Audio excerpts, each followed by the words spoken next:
you've felt it before. That quiet little prickle on the back of your neck. You're walking through a park, maybe even your own backyard, and something just makes you stop. You look up, and there it is, a crow, perfectly still on a branch, black eyes locked onto yours with this intensity that honestly doesn't feel random at all. You tell yourself it's nothing. Birds look at things. That's just what they do. But here's what you don't know. That crow isn't just looking at you. It's filing you. Right now, in this moment, your face, the way you walk, the sound of your footsteps, whether you held eye contact or glanced away, all of it is being processed, sorted, and stored in a memory that will outlast this afternoon, outlast this year. And honestly, it might outlast you. And honestly, you just walked into a surveillance network you never signed up for. Most people assume that when an animal watches you, it's just instinct. Reflexive. The animal clocks you as a large thing, decides you're not an immediate threat, and moves on. Crows don't move on. And this is where it gets interesting. What makes them different from almost every other creature isn't just that they notice you. It's what they actually do with that information. They build a profile. They share it. And in ways that science is honestly still catching up to, they pass that profile forward through time, across generations, through a kind of social memory that functions less like animal instinct and more like institutional record-keeping. So the question isn't really, are crows watching you? The real question is, how long have they been watching? And here's why this matters beyond just the creepy feeling it gives you. Crows are everywhere. Cities, suburbs, parks, parking lots, quiet back roads. There are around 31 million American crows in North America alone. And that number keeps climbing. They're not retreating from human civilization. They're moving deeper into it, and they bring the network with them. If you've ever been followed by a crow's gaze and felt like something more was going on, you were right. Because what researchers have found isn't just fascinating, it's a little unsettling. The relationship between crows and humans isn't passive. It isn't accidental. It's deliberate, deeply, unmistakably deliberate. If this is the kind of thing that makes you look at a walk in the park completely differently, subscribe if you haven't already. We dig into the stuff most nature documentaries just kind of glide past. Now, let's open the file. Picture a filing cabinet. Inside, there's a folder, your height, your walk, the color of your jacket, the sound your keys make, a photo of your face from 17 different angles. Now picture that cabinet isn't in any building you've ever been to. It's in the mind of the crow sitting on your fence. Back in 2008, researchers at the University of Washington ran what's become one of the most referenced studies in animal cognition. They walked through a crow-populated campus wearing these distinctive caveman masks, captured some birds, banded them, released them, then came back. Same masks, same routes. The crows remembered, not just the ones that had been caught, but others. Crows that had never been touched. Crows that had never been touched. Crows that had simply watched from the trees. They dive-bombed the masked researchers, scolded them, tracked them across campus, and then weeks later, those same researchers walked the same routes without the masks. Silence, not a single reaction. The crows weren't responding to a threat at the moment. They were responding to a face, a specific, remembered face.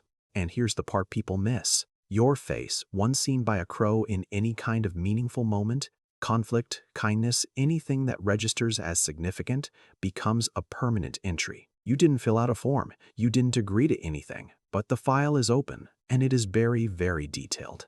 This particular kind of silence that falls over a neighborhood when the crows have decided someone is an enemy.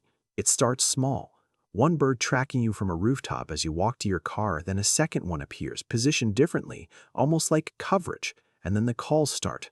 Short, sharp staccato bursts that honestly sound like some kind of code, because in a way, they are.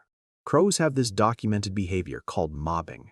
When a crow identifies a threat, a predator, a human who wronged the group, something that needs to be driven out, it broadcasts, it recruits. Other crows show up, sometimes from half a mile away, pulled in by a specific alarm call that basically means, I found the one. Come here. This isn't mob behavior in the chaotic sense. It's organized, targeted, weirdly precise. And here's where it gets uncomfortable. People who've accidentally harmed a crow, hit one with a car, disturbed the nest, even just appeared threatening during a sensitive moment, have found themselves harassed for months, walking out to get the mail, pulling into their own driveway, sitting in their own backyard.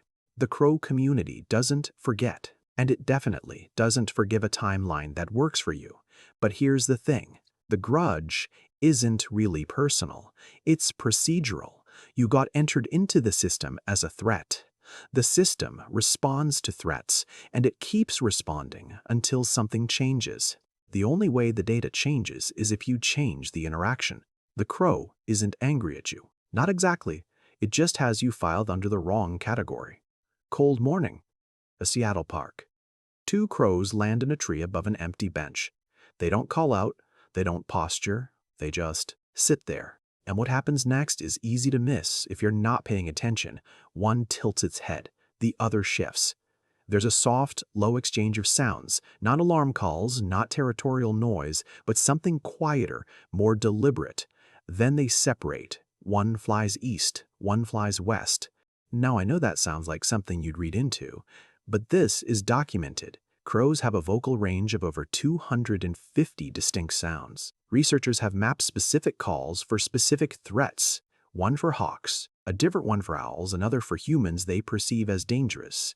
And then, honestly, this is the part that really got me. A completely different call for humans they know to be friendly. They don't just distinguish between types of things. They distinguish between specific individuals within those types. They have a word for you. Whether it's the sound that means approach this one, they're okay, or the sound that means avoid, stay back. There is a vocalization being passed through crow communities near where you live that refers specifically to you. And the birds on your street, in your backyard, on the telephone wire you drive under every single morning, they all know it. They already know it. In 2015, a video started going around online. A young girl in Seattle, Gabby Mon, had been feeding crows in her yard every day. Peanuts, dog kibble, little scraps of food left out on a tray. And the crows started leaving her things in return. A small white button, a corroded screw, a blue plastic ring, a little piece of foam with the word best printed on it, like it had been chosen on purpose. Scientists were careful about reading too much into it, but here's what they did confirm. Crows run on a reciprocity economy. They track transactions. They remember who gave and who didn't, and they respond accordingly. This is called reciprocal altruism, cooperating with individuals who've shown they'll cooperate back. And for a long time, we thought that was basically a human thing, a primate thing. The crows in Gabby's yard weren't just dropping off trinkets. They were maintaining a relationship, sustaining a connection they had decided was worth keeping. They'd opened a ledger, and you know what? Your name is probably already in one. Every time you walked past a nest, every time you tossed bread near a park bench, every time you held eye contact with a crow for just a half second too long, those were entries, credits, or debits. A running record in a bank you didn't know existed. The court has been in session for years. The case is still open. Here's where it gets vast. Individual crows remember individual humans. That part we know. But what happens when the crow that remembers you isn't alone? What happens when it passes your file along to the 40 other crows in its circle? And those crows pass it to theirs. Researchers who studied crow population networks found something kind of unsettling. Social information moves through crow communities the same way information moves through human social networks online. A crow on the east side of a city can pass along behavioral data about a specific person to a crow on the west side through a whole chain of birds that have never once laid eyes on that person themselves. And this isn't speculation. Field researchers who wore distinctive clothing in one part of a city later found themselves recognized and responded to by crows in completely different neighborhoods they'd never even been to. The information had traveled without them. You don't have to have met every crow that knows about you. You just had to meet one crow that's plugged into the network, and every crow is plugged in. So just pause for a second. Really think about what you're actually looking at the next time you see a crow sitting on a wire. You're looking at a node in a living intelligence network, a node that's reading your face in real time, cross-referencing it against a shared social memory, broadcasting updates to nearby nodes who push it even further.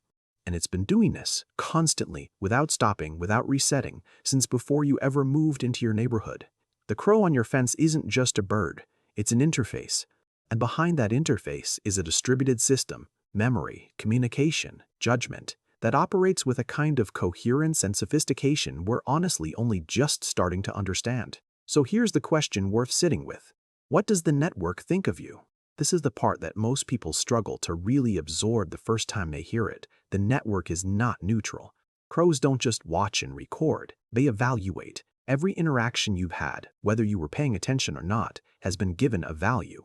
You've been assessed, categorized, and placed into a social standing inside a community that has its own hierarchy, its own internal judgments, its own quiet sense of who deserves help and who deserves something else entirely. There are people walking through crow-dense neighborhoods right now in complete peace, birds landing near them, moving aside calmly, sometimes leaving small objects in spots they'll find later. These people didn't go looking for that kind of relationship. But through a series of ordinary moments, moments the crows decided mattered, they were quietly accepted, trusted. And then there are others, people who never intentionally hurt a crow. Maybe they walked too close to a nest once, made a sudden movement at the wrong moment, or now they live under this low-level, persistent social sanction they can't explain and don't fully understand. The network decided. The network spread the word, and the network remembers, right now in this moment, every crow that can see you is forming an opinion. The question is, what does your file say?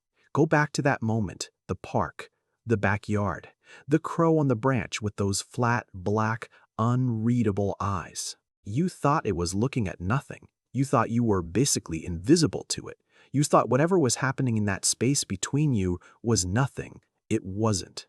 That crow was reading you, the same way you're reading these words right now, taking in information, assigning meaning, updating a record that will outlast the moment, outlast the encounter, maybe outlast both of you.